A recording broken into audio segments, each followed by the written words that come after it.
विश्वपा, वही शब्द लिखा होगा। अब आ जिसके अंत में हो ऐसे शब्दों की सिद्धि हम जान जाएंगे, विश्वपा शब्द की। फिर उसके बाद हरि शब्द प्रारंभ होगा, हरि शब्द को कल से देखेंगे। आज यह विश्वपा शब्द, यह शब्द यूजीसी नेट के पाठ्यक्रम में भी है, सब में है, टीचिंग में भी है। तब विश्वपा शब्द के रूपों को जानेंगे। विश्वपा शब्द से हम मान लीजिए अगर सातों विभक्तियों में रूप चलाने हैं, संबोधन में भी रूप चलाना है, तो क्या करेंगे आप? सातों विभक्तियों में इसका रूप चलाना है तो पहले क्या करेंगे? सु ओजस इत्यादि प्रत्यय लगाएंगे ना। जी जी। सु प्रत्यय लगाते हैं तो क्या हो जाता है? विश्वपा, विसर्ग कर लेंगे ना सु के स्थान। सु का सा रहेगा, सा का रू हो जाएगा, रू का स्थान पे रा बचेगा, रा को विसर्ग हो जाएगा। विश्वपा, यह प्रथमा एकवचन में बनेगा। यही जो सु है, सु को हटा के विसर्ग कर दीजिए। इसी तरह हरि शब्द होगा तो हरि, भानु होगा तो भानु, सु के स्थान पर विसर्ग हो जाया करता है ज्यादातर पुल्लिंग शब्दों में। बन जाएगा विश्वपाह। अब क्योंकि पदांत है तो उसमें विसर्ग होगा, क्योंकि कोई बात है ही नहीं। अब यहां पर देख लीजिए, विश्वपाह बन जाएगा, पूरा मिटा देते हैं। फिर इसके बाद सु के बाद कौन सा प्रत्यय लगाएंगे आप? क्या बनेगा? पर यहां पर थोड़ा और विशेष नियम लगना है। यहां पर पहले प्रथमयो पूर्व सवर्ण लगेगा कि नहीं? प्रथमयो पूर्व सवर्ण लगने लगेगा, कहेगा कि अक हो, उसके बाद कोई भी वर्ण हो, प्रथमा द्वितीय विभक्ति का अच, प्रथमा और द्वितीय विभक्ति का अच हो तो पूर्व सवर्ण दीर्घ हो जाता है ना, ऐसा कहने लगेगा। लेकिन नादिची आपने पढ़ रखा होगा कि अवर्ण के बाद इच हो तो नहीं होता, लेकिन वह अवर्ण वहां पर केवल ह्रस्व वाला ही ग्रहण करना है। अगर दीर्घ अवर्ण है, दीर्घ अवर्ण है तो उसके लिए एक और तीसरा नियम है। वह सूत्र नंबर आप देख लीजिएगा 6104 था नादिची। उसके तुरंत बाद अष्टाध्यायी में निकाल लीजिए सूत्र, तो सूत्र मिल जाएगा, मैं सूत्र का पदच्छेद लिख देता हूं। दीर्घात, आपकी लघु सिद्धांत कौमुदी में भी तुरंत बाद यही सूत्र है, यही सूत्र है ना, दीर्घात जसीच, नादिच के बाद दीर्घात जसीच है ना, उसमें पूरे नादिची की अनुवृत्ति आती है, देख लीजिएगा, है ना। इसके तुरंत ऊपर सूत्र था न आत, न आत इची। अब यहां इसी सूत्र के शब्दों की अनुवृत्ति ले लीजिए, न दीर्घात आत जसी इची च।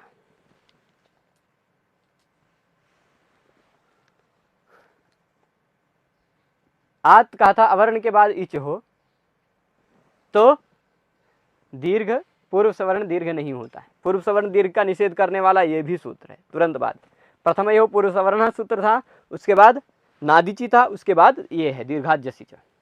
दीर्घात जसीच सूत्र कहता है दीर्घ वर्ण के बाद यदि प्रथमा का अच हो, प्रथमा या द्वितीया का अच हो, प्रथमयो पूर्व सवर्ण सूत्र का पूरा कंडीशन ध्यान में रखिएगा कि प्रथमा और द्वितीया विभक्ति का आजादी कोई प्रत्यय हो तो पूर्व और उसके तुरंत पहले अक हो, अक के बाद आचार्य प्रत्यय हो, तो फिर पूर्व सवर्ण दीर्घ होता है। उसी को रोकने वाला कह रहा है कि दीर्घ वर्ण हो, पहले क्या हो, पहले कोई दीर्घ वर्ण हो, उस दीर्घ वर्ण के बाद इच हो अथवा जस हो। इच और जस, जसीचा यानी जस प्रत्यय होगा तो भी इच की तो अनुवृत्ति आएगी ही, और जसीचा कहने से यदि तुरंत बाद में जस प्रत्यय होगा तो भी पूर्व सवर्ण दीर्घ नहीं होगा। दीर्घात जसीचा, इसका फायदा, जसीचा कहने का फायदा यहां पर नहीं पता चलेगा, लेकिन और कोई दीर्घ वाला शब्द होगा तो वहां पर पता चल जाएगा। तो इसके बाद ये समझ लीजिए ऐसा लीजिए कि दीर्घ वर्ण हो, पहले पहले कैसा हो, दीर्घ वर्ण हो, उसके तुरंत बाद इच हो या जस हो, तो भी पूर्व सवर्ण दीर्घ नहीं होता। इच हो या जस हो। प्रश्न ये उठ सकता है कि सूत्र में जसी का च क्यों कहा है, असी च कह देते। असी च, अस कहने से जस का ग्रहण हो जाता। तो कहते हैं नहीं, अगर अस कहते, अस कहने से केवल जस का ग्रहण नहीं होता है, जस, शस, ngसी, ngस चारों का ग्रहण हो जाता है, इसलिए जसी च कहा है। दीर्घ के बाद यदि जस हो या इच हो तो पूर्व सवर्ण दीर्घ नहीं होता, यही कहना है।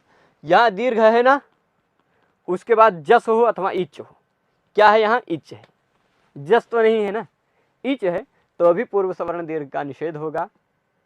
और पूर्व सवर्ण दीर्घ का निषेध होगा तो यहाँ आ है, यहाँ औ है, आ और औ का वृद्धि रेचि सूत्र से वृद्धि हो जाएगी, होगी कि नहीं। आ और औ दोनों के स्थान पर क्या आ जाएगा, केवल औ, दोनों के स्थान पर केवल औ ही आएगा ना, वृद्धि होकर, वृद्धि रेचि आ, आई, औ, ये तीन वृद्धि है, तीनों में से केवल औ आएगा। लेकिन सर जो ना आत इच है ना इच में, यहाँ तब ये ह्रस्व दीर्घ दोनों का बोध हो रहा था। हाँ, तब ह्रस्व दीर्घ दोनों का बोध है। हाँ, ह्रस्व दीर्घ दोनों का उससे नादीची सूत्र से बोध हो रहा था। नादीची सूत्र से भी यहाँ निषेध हो सकता है, पर दीर्घात जसी च सूत्र क्यों भिन्न बनाया गया, क्योंकि जस प्रत्यय दीर्घ के बाद गृहीत हो सके इसलिए। तो इस स्थिति में दीर्घात जसी च सूत्र लगाना ज्यादा ठीक है। जहाँ दीर्घ वर्ण हो वहाँ दीर्घात जसी च सूत्र लगाना ज्यादा ठीक है। क्यों, क्योंकि जस का भी ग्रहण करने के लिए दीर्घात जसी च सूत्र में जस का ग्रहण किया ही गया है, और इच में जस का अस आता नहीं। दीर्घात जसी च वही लगेगी केवल जहाँ जस रहेगा ना, जहाँ जस रहेगा वहां भी, और जसी च का जस होगा तो भी दीर्घात यानी दीर्घ में दीर्घ वर्ण के बाद आने वाला इची जसी च, दोनों जगह काम कर रहा है। तो दीर्घात इची जसी च, ये ऐसा पूरा अर्थ। न पूर्व सवर्ण दीर्घ, दीर्घात जसी इची च न पूर्व सवर्ण दीर्घ, प्रथम एवं पूर्व सवर्ण सूत्र से पूर्व सवर्ण की भी अनुवृत्ति आई। तो ये पूरा अर्थ निकल जाएगा ना। अष्टाध्यायी क्रम से देखते हैं तो कितनी आसानी से अर्थ निकलता है। इससे तुरंत पहले के पहले सूत्र है पूर्व प्रथम एवं पूर्व सवर्ण, ये कहेगा न पूर्व सवर्ण इची आत, आत इची न पूर्व सवर्ण, वो आप समझ गए सूत्रकार। और ये कहेगा दीर्घात जसी इची च न पूर्व सवर्ण, पूर्व सवर्ण नहीं होगा। स्पष्ट है ना महेश जी? जी जी जी।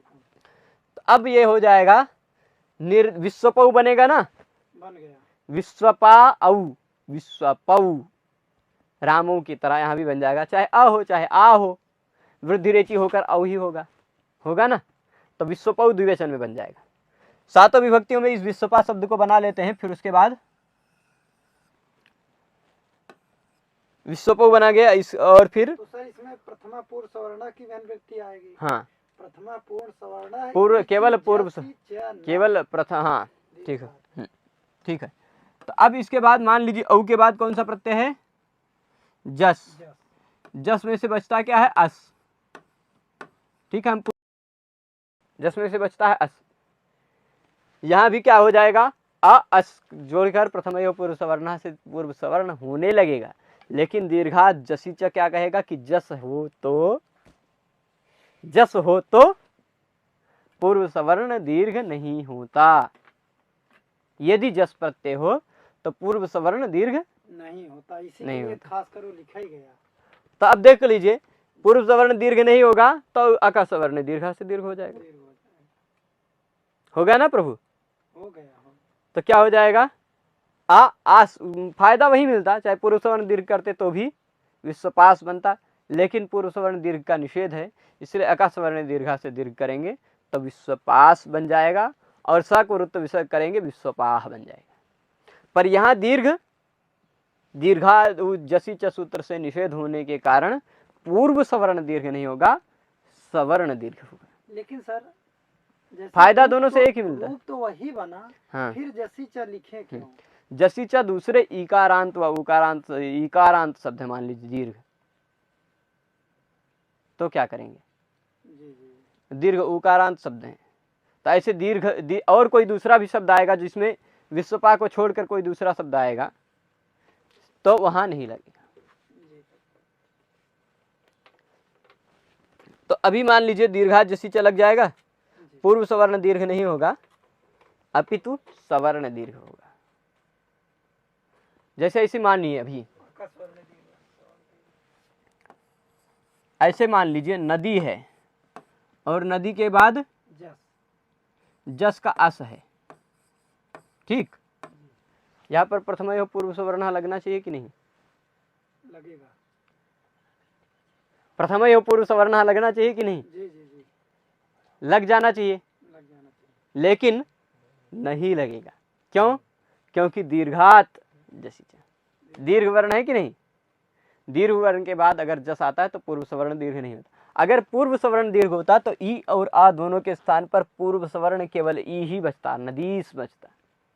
लेकिन पूर्व सवर्ण दीर्घ का निषेध हो गया, इसलिए इको यणची से य हो गया, तो नद्यः।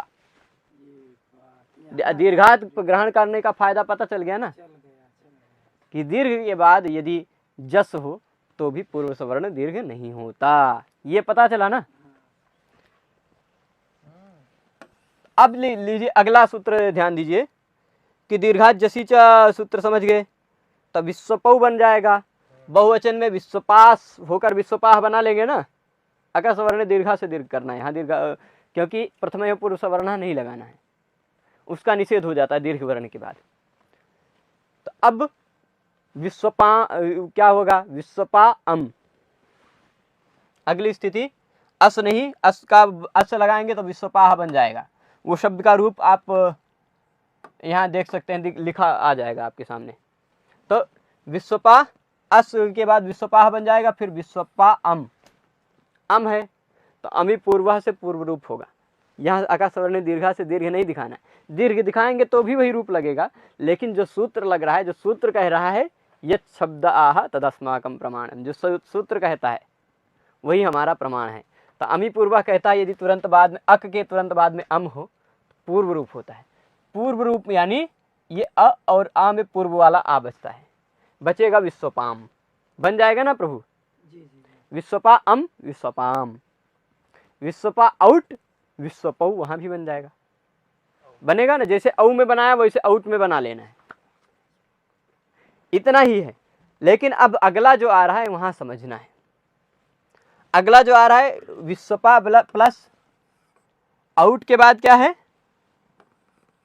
शस।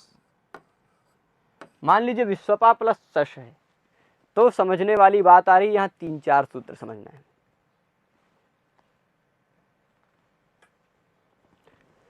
एक सूत्र बहुत महत्वपूर्ण, मतलब 3-4 बहुत महत्वपूर्ण तथ्य आ रहे हैं आपको सभी परीक्षाओं की दृष्टि से। जैसे नेट की परीक्षा में एक भ संज्ञा, पद संज्ञा इत्यादि संज्ञाएं भी हैं, वो सब भी समझने में बहुत महत्वपूर्ण है यहाँ। और पद किसे कहते हैं समझने के लिए तो बहुत महत्वपूर्ण 2-3 सूत्र आ रहे हैं, वो समझना है। सबसे पहला शुद्ध नपुंसकस्य, कई बार परीक्षाओं में पूछा भी गया है ये सूत्र। शुद्ध नपुंसकस्य वो क्या कहता है? सुट अनपुंसकस्य। सूत्र को पहले यहाँ विश्वपा शस जो लिखा है ना, इस विश्वपा शस को हम थोड़ा ऊपर रख देते हैं, यहीं ये यहाँ रहेगा। अब जो सूत्र आ रहा है पहले 3, इस जगह पर इस स्थिति में 3-4 सूत्र महत्वपूर्ण बैकग्राउंड के रूप में समझने जरूरी हैं, तब रूप बनेगा। समझने मतलब पहले आ चुके हैं, पहले के प्रसंग के सूत्र हैं, लेकिन इस जगह पर स्मरणीय है वो सभी सूत्र। तो सबसे पहला सूत्र है सुट अनपुंसकस्य। सूत्र आपके सामने लिखा ही है सुट अनपुंसकस्य। मैं उसका पदच्छेद लिख देता हूं जिससे समझने में आसानी होगी। सुट अनपुंसकस्य।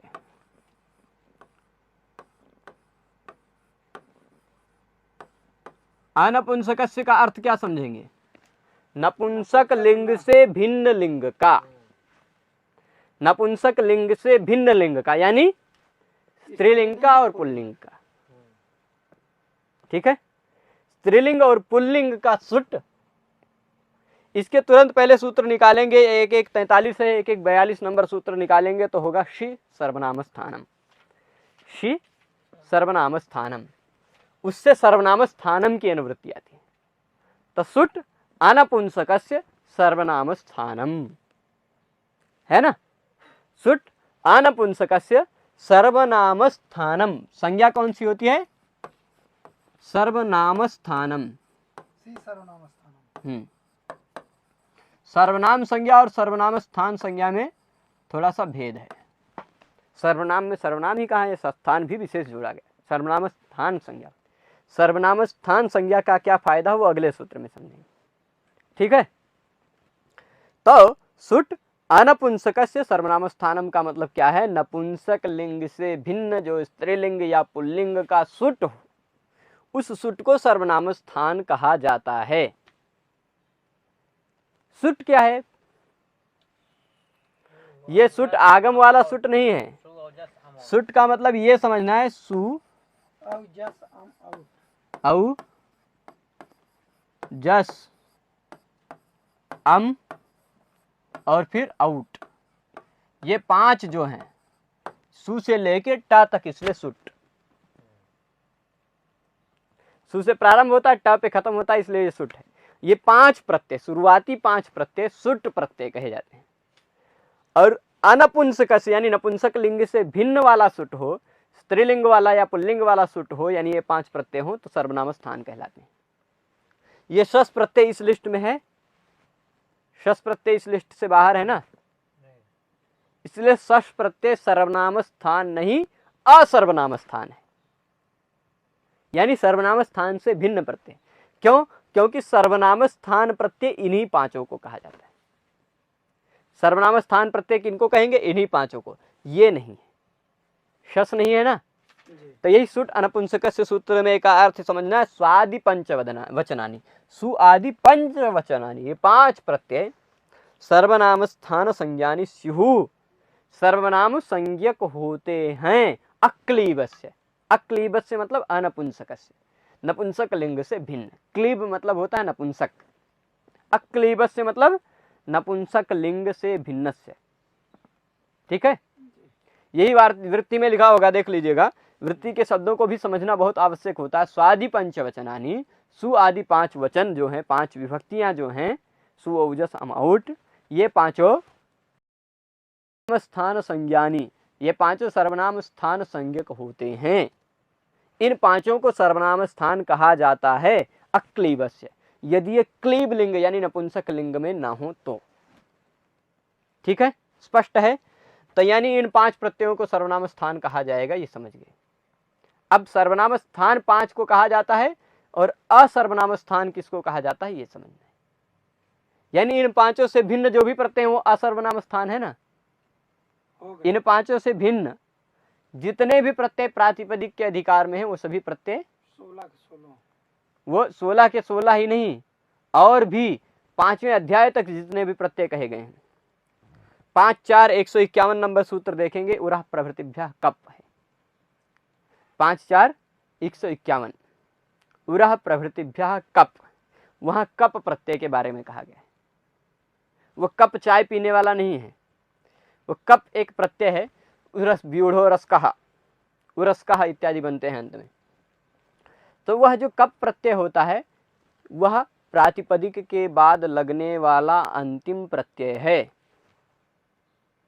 और प्रातिपदिक के बाद लगने वाला पहला प्रत्यय कौन सा है? सु। ये पढ़े हैं ना, यहाँ प्रातिपदिकात के बाद तुरंत पहला प्रत्यय स्वउजस है। तो प्रातिपदिक के बाद लगने वाली जो प्रत्ययों की लिस्ट है 4थे और 5वें अध्याय में, अष्टाध्यायी में 2 अध्याय है ना प्रातिपदिक के बाद लगने वाले, 3रा अध्याय में केवल धातु के बाद लगने वाले प्रत्यय हैं, 4थे और 5वें अध्याय में प्रातिपदिक के बाद लगने वाले हैं। पूर्वार्धे कथितास्तुर्य पंचमाध्यायवर्तिनः, इस सिद्धांत कौमुदी के उत्तरार्ध का मंगलाचरण पढ़ेंगे तो वहाँ दूसरे श्लोक में पहली लाइन यही है, पूर्वार्धे कथितास्तुर्य पंचमाध्यायवर्तिनः।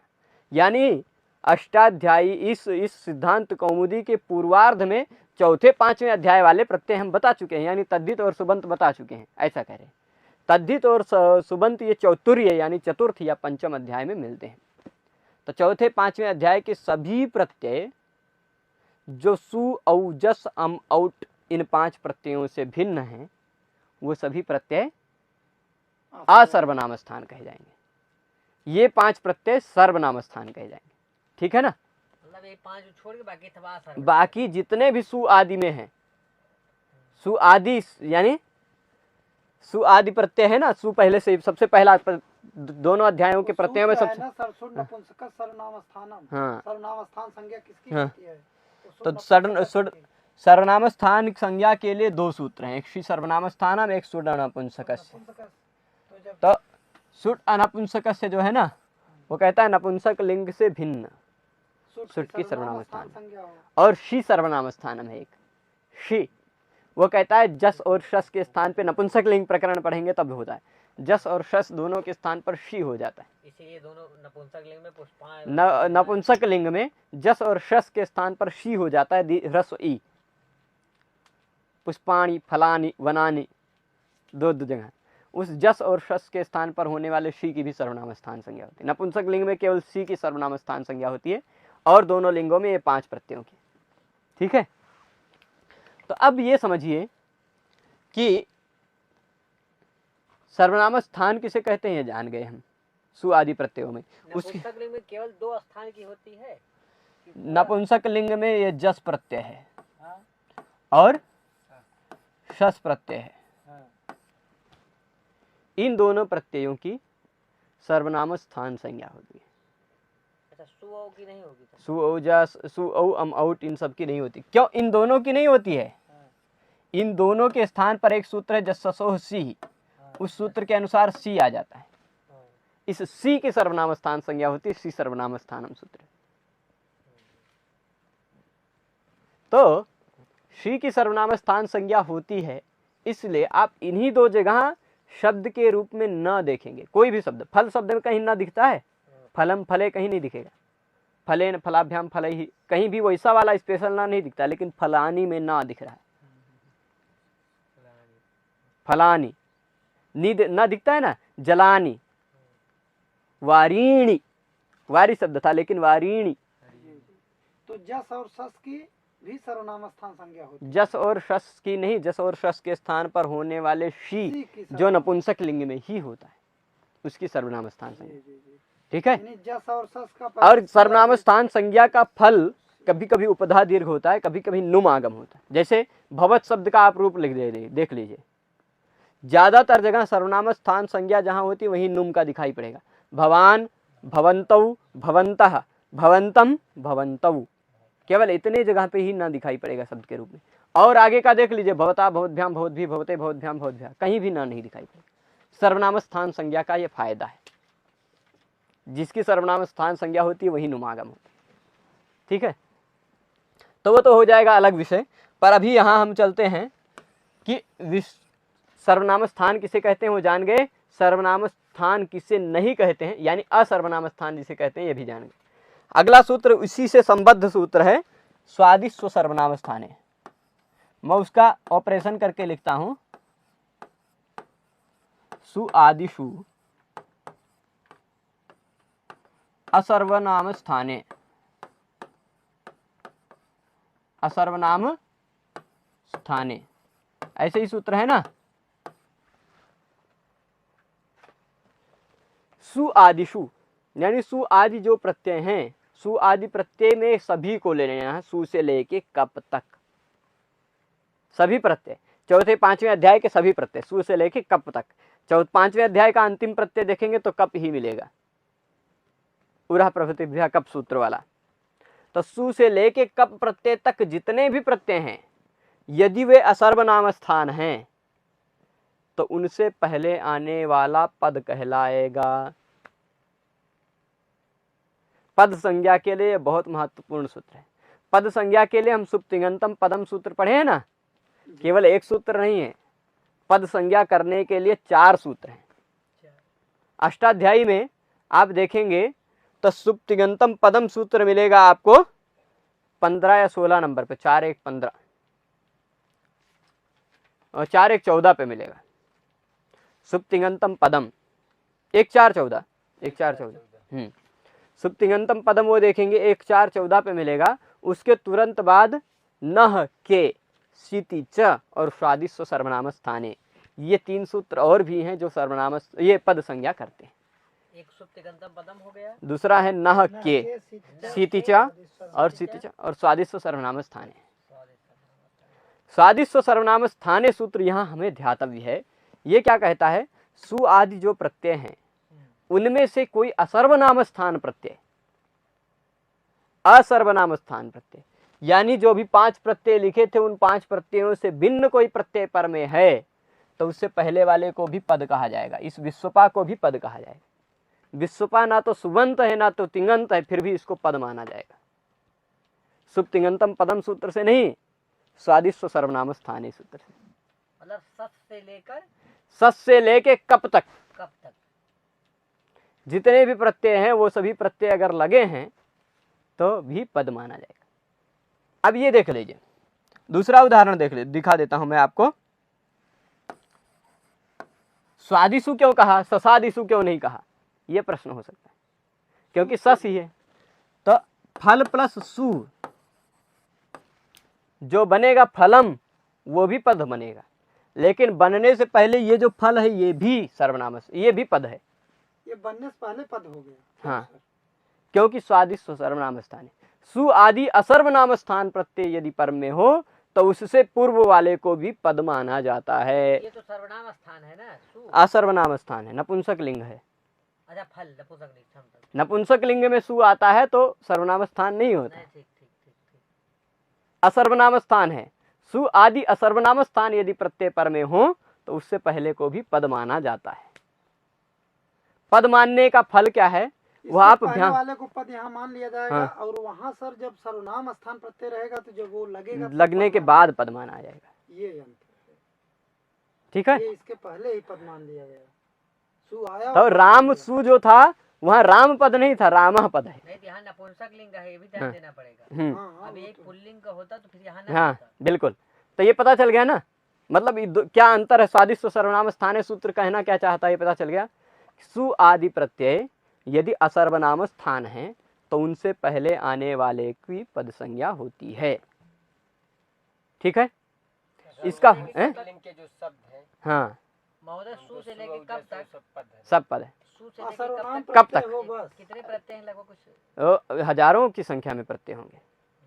तद्धित प्रत्यय पूरा सभी, तद्धित सभी, सुबंत सभी, स्त्री प्रत्यय भी, क्योंकि स्त्री प्रत्यय भी उसी के लिस्ट में आता है। पूरा सुबंत तिगंत नहीं केवल बस। तिंगंत तो पहले ही आ जाता है, और तिंगंत प्रत्यय तिप्त जी शब्दों के बाद लगेगा ही नहीं, तो छोड़ दीजिए। हमें लगता है लगभग सारे प्रत्यय हाँ। हम लोग को।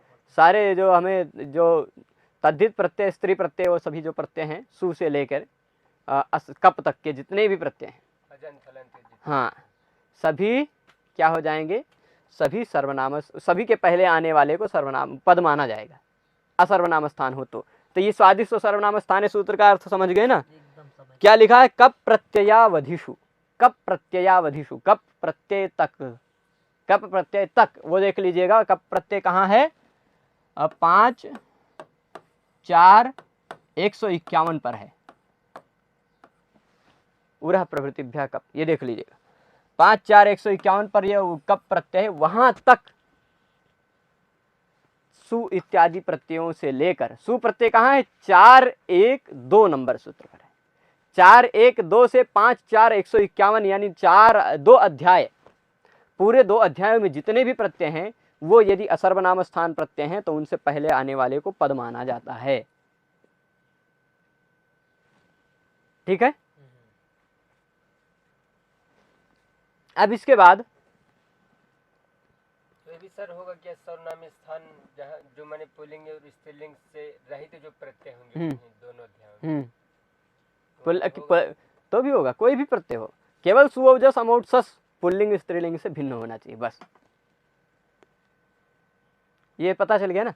तो स्वादिशु क्या कह रहा है, कप प्रत्ययावधिषु स्वादिषु असर्वनाम स्थानेषु पूर्वम पदम जैसे स्यात्। सर राम में ही जो राम में जस लगेगा हाँ तो सस, हाँ सस जो लगेगा हाँ तो वहाँ राम पद भी मान्य है। पद मान लिया जाएगा। हाँ। सस लगने के हाँ। पहले ही राम और बिटा लगेगा, पुल्लिंग और स्त्रीलिंग हाँ में, दोनों में आउट तक हाँ केवल सुवजस अमौट, हाँ, इन्हीं पांचों को छोड़ दीजिए और जितने भी प्रत्यय, और नपुंसक लिंग में सी, जस और सस सस को यानी दोनों सी को को, छोड़ देंगे।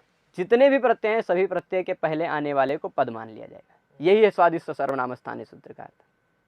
पता चल गया ना? इसलिए डिफरेंस अलग अलग सूत्र हैं। हाँ। पदम यही कहते हैं जब शुभ और तिंग लगे तभी पद बनेगा। अब देख लीजिए, पद संज्ञा होने का क्या फल होता है? नलोपः प्रातिपदिकांत से ना का लोप होता है।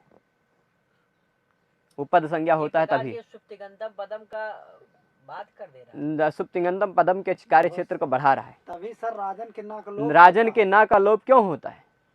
वहां तो राजन, देख लीजिए, राजन और सु है।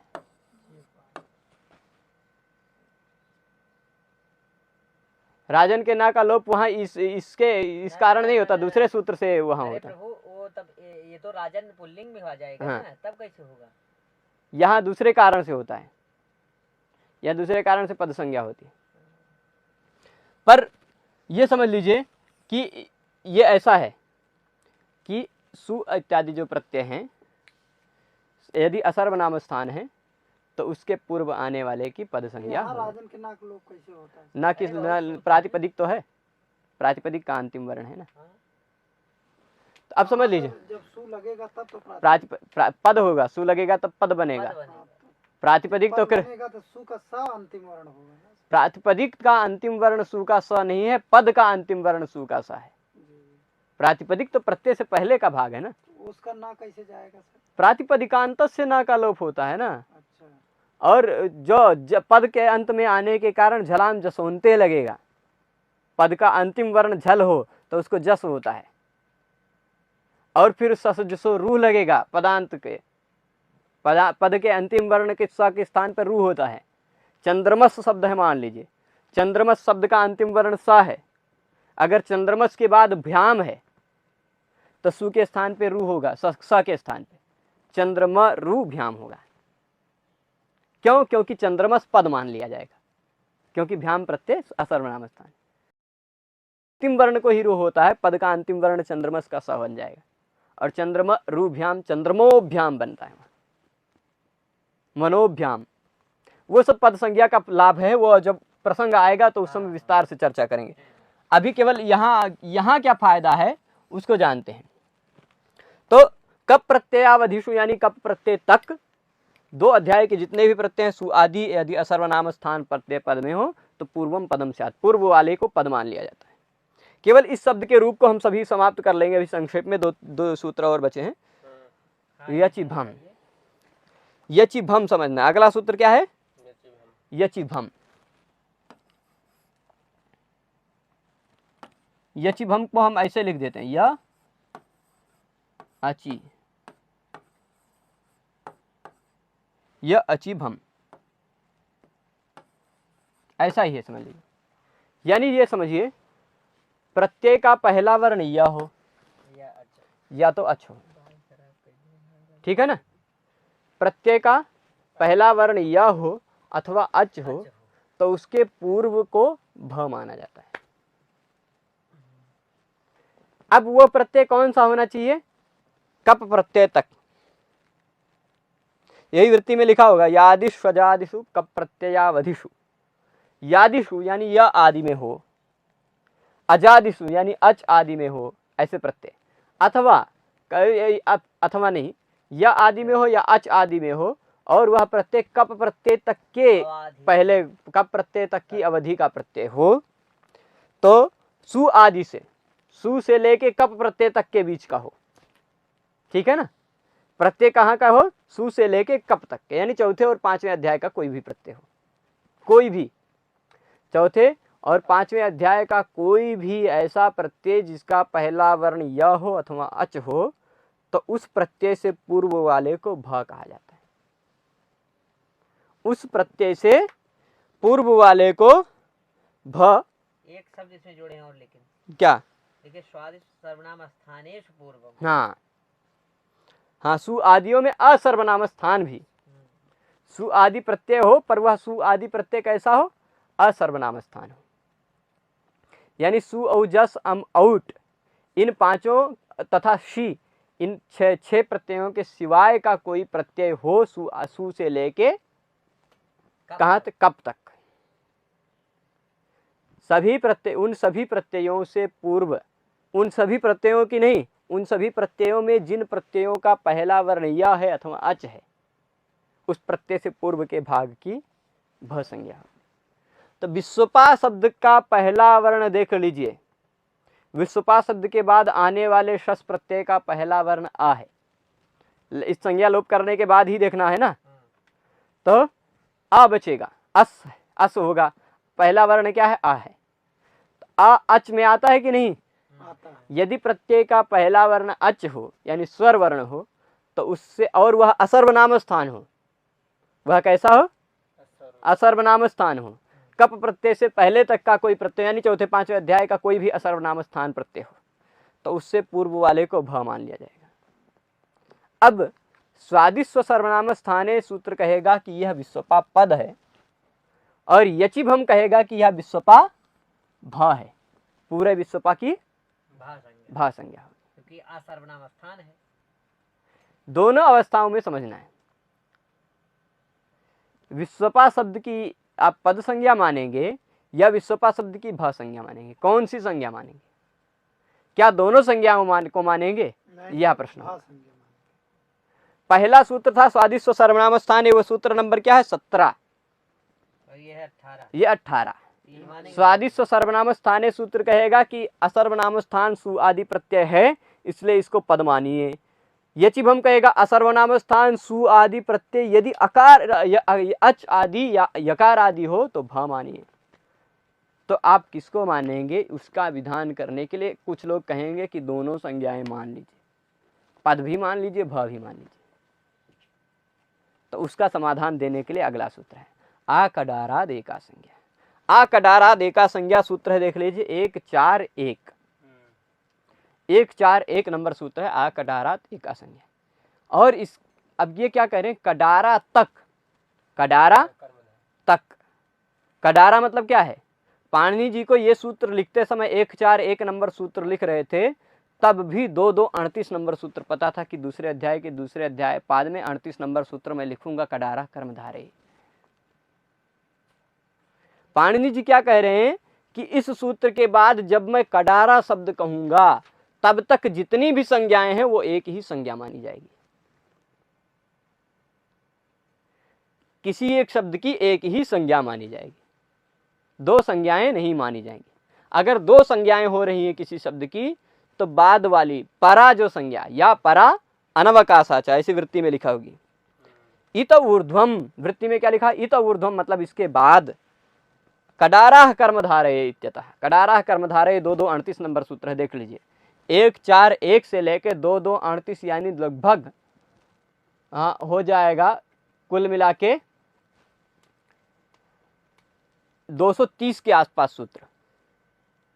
230 के सूत्र के बाद पाणिनि जी कौन सा सूत्र लिखने वाले हैं वो पाणिनि जी को पता है। पहले एक बार रफ किए होंगे।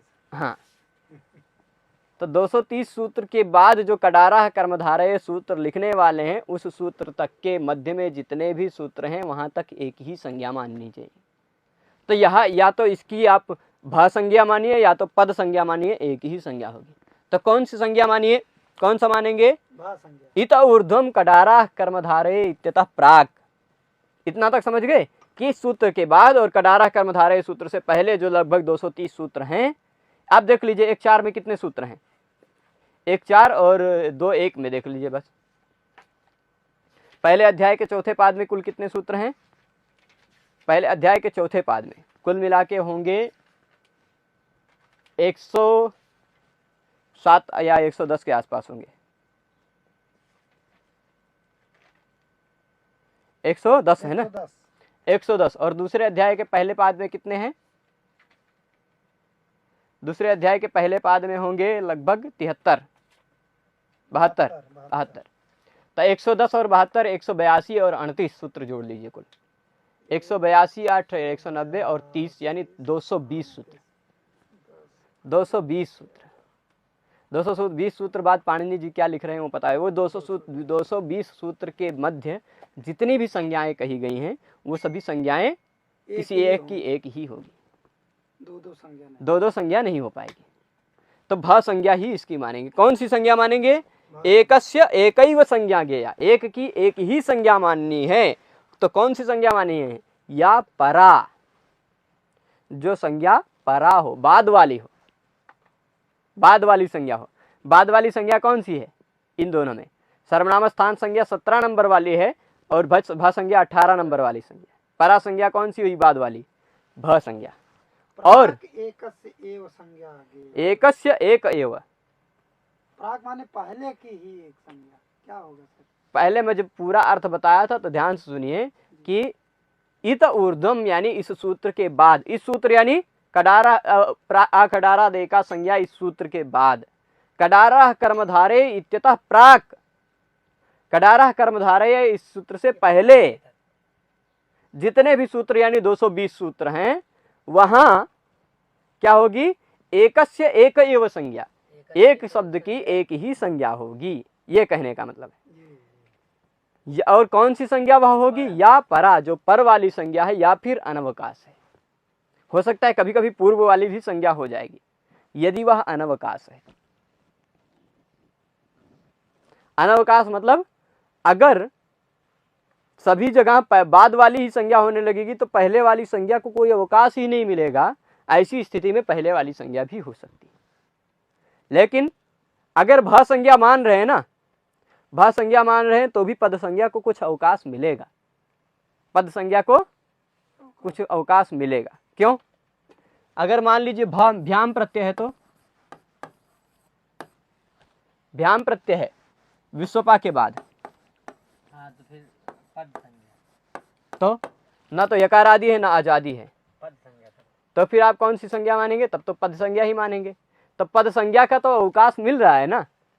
लेकिन अगर सभी जगह पद संज्ञा ही मान लेंगे तो भा संज्ञा को कहाँ अवकाश मिलेगा? यहां भी पद संज्ञा हो जाएगी तो भा संज्ञा तो कहीं भी नहीं हो पाएगी ना। तो इसलिए भा संज्ञा क्या है? परा भी है, अनवकाशा भी है, वह बाद में भी आ रही है। और अगर पद संज्ञा ही सभी जगह मान लेते तो उसको और कहीं अवकाश ही नहीं मिलता। हमारी अनावकाशा नहीं है तो अनवकाशा नहीं है तो नहीं होगी। ठीक है, कोई या परा अनवकाशा, जो परा हो और अनवकाश हो, यानी उसको कोई अवकाश न मिलता हो, कोई अवसर न मिलता हो, अगर उसकी वो संज्ञा न की जाए। हाँ तो उसको दे दिया जाए हाँ। मौका। तो अब यही केवल एक सूत्र हमें समझना है। जो हम 3-4 सूत्र यहाँ तक समझे हैं, सुडर नपुंसकस्य यानी सर्वनाम स्थान संज्ञा, स्वादिष्ट सर्वनाम स्थान यानी पद संज्ञा, और यचिभम यानी भ संज्ञा। ठीक है, ये तीनों संज्ञाओं को समझने के बाद जो निष्कर्ष पता चला, निष्कर्ष पर हम ये पहुंचे हैं कि यह विश्वपा भ है। विश्वपा क्या है? विश्वपा एक भ संज्ञक पद है। इसको नीचे ले आते हैं। विश्वपा एक भ संज्ञक पद है। भ संज्ञक पद नहीं, भ संज्ञा है, पद नहीं होगा। विश्वपा भ संज्ञक है। क्यों? क्योंकि उसके बाद शस प्रत्यय यानी अस प्रत्यय है। शस को हम अस बना देते हैं, सर्वनाम स्थान प्रत्यय। असर्वनाम स्थान प्रत्यय। तो अब क्या होगा? एक सूत्र है आतो धातो, तुरंत बाद जो सूत्र आ रहा है, आतो धातो। इस सूत्र का अर्थ पढ़ेंगे, आकारांतो यो धातु, आकारांत धातु। ठीक, धातु कैसी हो? आकारांत। आकारांत धातु जैसे पा, घ्रा, स्था, गा, ऐसे बहुत सारे धातुएं हैं जो आकारांत हैं। तो ऐसी जो आकारांत धातु है, आकारांत धातु अगर कहीं शब्द के नहीं भ के अंत में आती है, आकारांतो यो धातु, आकारांत जो धातु है, तदंतस्य भस्य, आकारांत धातु अंत में हो जिसके ऐसे भ। यहां देख लीजिए, विश्वपा क्या है? भ है कि नहीं? यचिभम सूत्र के अनुसार यह विश्वपा एक भ है, इसकी भ संज्ञा है। क्यों? क्योंकि प्रत्यय का पहला वर्ण या अथवा अच है, तो इसकी भ संज्ञा है। हो गई। और भा संज्ञा जिसकी भी होती है, अगर उस भा संज्ञा का अंतिम में, भा संज्ञा के अंत में कोई आकारांत धातु है, भा संज्ञा के अंत में कोई आकारांत धातु है, विश्वम पाति, पाति पा रक्षणे धातु है, यहाँ विश्व का पालन करने वाले, विश्व का रक्षण करने वाले जो है वो विश्वपा है। तो यहाँ कौन सा आकारांत धातु पा आ रहा है कि नहीं? आ रहा है। यदि किसी भी भ के अंत में आकारांत धातु आता हो तो उसके अंतिम वर्ण का, अलोन्त्य से नियम से उसके अंतिम वर्ण का लोप होता है। क्या लिखा है? आकारांतो यो धातु, यानी आकारांत जो धातु है, मान लीजिए उस आकारांत धातु से इस पा को मान लीजिए, तदंत पा जिसके अंत में हो, ऐसे विश्वपा तदंतस्य भस्य, उस तदंत भ के अंग का लोप हो जाता है। अंग का लोप यानी अंग भी यही पूरा है, ये पूरा अंग भी है। तो इस भ के अंग का यानी पूरे का विश्वपा का लोप होने लगेगा, लेकिन अलोन्त्य से कहेगा कि पूरे का लोप नहीं होगा, अंतिम का ही लोप होगा। अंतिम जो आवर्ण है उसका लोप हो जाएगा। आवर्ण क्यों लोप हुआ? क्योंकि यह भा है, भा है, यह ध्यान रखिएगा, तब आतो धातो लगा, इसलिए भूमिका बनानी पड़ी है। स्वादिष्ट सर्वनाम स्थाने बताना पड़ा, यचिभम बताना पड़ा, ठीक है ना। तो यह आकारांत धातु है, वह अंत में जिसके आती है, ऐसे इसके आ का लोप हो जाएगा तो क्या बन जाएगा देख लीजिए, विश्वप आ हो गया, प आधा हो गया, और अस जोड़ दीजिए, विश्वपस होगा, और विश्वपस का विश्वपह बना लीजिएगा। तो अब विश्वपाह, विश्वपऊ, विश्वपाह, दो जगह विश्वपाह बना अभी तक, विश्वपाम, विश्वपऊ, विश्वपाह, इतना बन गया। अब इसके बाद विश्वप प्लस ये एक मिनट यहीं पे रोक देते हैं। मान लीजिए टा होता है, जल्दी जल्दी सभी देख लेते हैं जहां जहां लोप हो रहा है। यदि टा होता तो टा में से बचता है आ, ये भी ये चिभम से भ संज्ञा होगी ना, और अंतिम वर्ण आ का लोप हो जाएगा आतो धातु से, तो विश्वप बचेगा और आ जोड़ दीजिए, टा का आ, विश्वपा, यही बनेगा ना तृतीया एक वचन में, विश्वपा बनेगा। और अगर भ्याम होता, भ्याम और विश्व देख लीजिए, विश्वपा और भ्याम है तो विश्वपाभ्याम, वहां तो लोप नहीं होगा ना, क्योंकि भ संज्ञा नहीं है, ये चिभम लगता है, या होना चाहिए प्रत्यय का पहला वर्ण अथवा अच होना चाहिए। भ्याम और भिस और भेस, इन सब जगह क्या है, भ्याम भिस भ्याम भ्यस, इन सभी जगह या अथवा अच नहीं है, तो विश्वपाभ्याम विश्वपाभि ऐसे बनेगा। लेकिन विश्वपा प्लस ज्ञे है तो ज्ञे में से बचता है ए, ज्ञे में से बचता है क्या, ए, ये बचता है, ज्ञे में से बचेगा ए, तो ये स्वर है प्रत्यय का पहला वर्ण, तो इसलिए इसकी भ संज्ञा हो जाएगी। और भ संज्ञा होगी तो भा का अंतिम वर्ण यदि आकारांत धातु हो भा के अंत में, तो उसके आ का लोप हो जाता है, विश्वप ए हो जाएगा, जोड़ लीजिएगा विश्वप ए, ठीक है। और यदि भ्याम भी भ्यस तो देख लिए, विश्वपाभ्याम विश्वपाभ्य है, लेकिन फिर इसके बाद ngस प्रत्यय हो तो,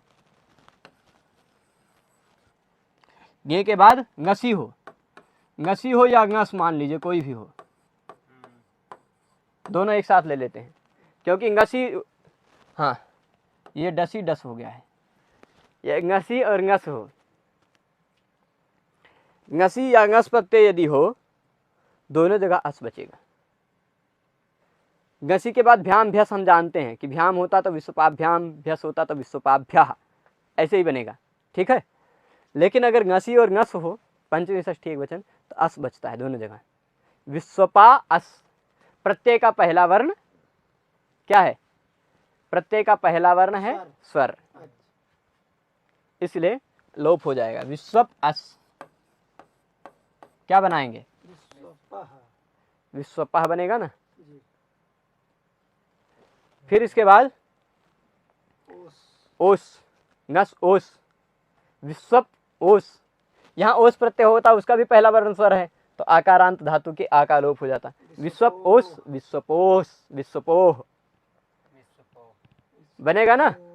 और विश्वप प्लस आम होता, विश्वपा प्लस आम, तो भी आ का लोप हो जाता है। विश्वपा, विश्वप आम, विश्वपाम बनेगा ना, नाम नहीं आएगा। फिर उसके बाद विश्वपी, ई है ना, इसलिए पा के बाद आने वाले आ का लोप हो जाएगा, विश्वपी। विश्वपी। फिर विश्वपोह, विश्वपा ओस, आ का लोप होगा, विश्वपोष, विश्वपोह बन जाएगा ना।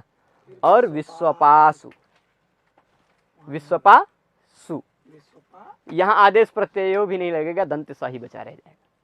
विश्वपासु, सातों विभक्तियों में रूप बन गया ना। संबोधन। और संबोधन, हाँ संबोधन बच गया। संबोधन का सु और जस, सु और जस होता तो क्या होता है? संबोधन का सु और जस होता तो आप प्रथमा विभक्ति की तरह रूप बना लीजिएगा। विश्वपाह, हे विश्वपाह, हे विश्वपौ, हे विश्वपाह। पूरा ये आकारांत शब्द इतना आसान है। यहां पर एक प्रश्न उठाया गया है, आतो धातो सूत्र समझ लीजिए। आकारांतो यो धातु, आकारांत जो धातु है तदंत भ के अंग का लोप हो जाता है। अब लोप होता है क्यों? अलोन्त्यस्य, अंतिम का ही लोप होता है। विश्वपाह बन जाएगा ना, विश्वपा, विश्वपाभ्याम इत्यादि लिख दिया है। रूप मैंने पूरा बता दिया। एवं संखद्मादयः, संखद्मा, संखा संखम धमति इति संखद्मा, संखद्मा बनेगा। और संखद्मा इत्यादि शब्द भी इसी तरह चला लेने हैं। तो संखद्मा, संखद्मौ, संखद्माः, संखद्माम, संखद्मौ, संखद्मः, संखद्मा, संखद्माभ्याम, संखद्माभिः, ऐसे बना लेना है विश्वपा की तरह। संखद्मा नाम, हैं? संखद्मा, संखम, शंख को बजाने वाला, शंख को बजाने वाला, धम यानी बजाने वाला। धातोः किम, आकारांत धातु ही होना चाहिए तभी लोप होगा, नहीं तो नहीं। ऐसा कहा गया है ना, आतो धातु। यदि धातु नहीं होता तो क्या हो जाता है? हा हा प्लस सस होता तो प्रभु, हा हा प्लस सस होता तो यह हा हा कोई धातु नहीं है। हा हा एक गंधर्व का नाम है। हा हा हुहुश्चैव माद्याः गंधर्वास्ते दिवौकशाम, ऐसा अमर को उसमें वाक्य मिलता है कि हा हा हुहु इत्यादि गंधर्व हैं। कहाँ? त्रिदिवौकशाम, मतलब त्रिदिव आकर दिलवाते हैं। गंधर्व हैं, मतलब वो हंसते ज़्यादा रहते हैं। हा हा हुहु उनका नाम था। तो हा हा गंधर्व है। ये इसमें अंत में जो हा दिख रहा है वो धातु नहीं है, आतो धातु हैं। तो आतो धातु हो तो नहीं लगेगा ना प्रभु, हाँ सर। क्योंकि ये धातु नहीं है, तो आ का लोप नहीं होगा। क्या बचेगा प्रभु? हाँ हाँ अस हो जाएगा, अस होगा ना। और फिर यहाँ क्या लगेगा? प्रथम यो पुरुष वर्णा लगेगा कि नहीं? लग गए। नहीं लगेगा। हाँ, हाँ, दीर्घात जसी च सूत्र में यही आपकी परीक्षा है। हाँ। दीर्घ है ना। दीर्घ वर्ण है, इसलिए प्रथमयो पुरुष वर्णा नहीं लगेगा। तो अका सवर्ण दीर्घा से हा हा अस को दीर्घ करके हा हास बना लीजिएगा।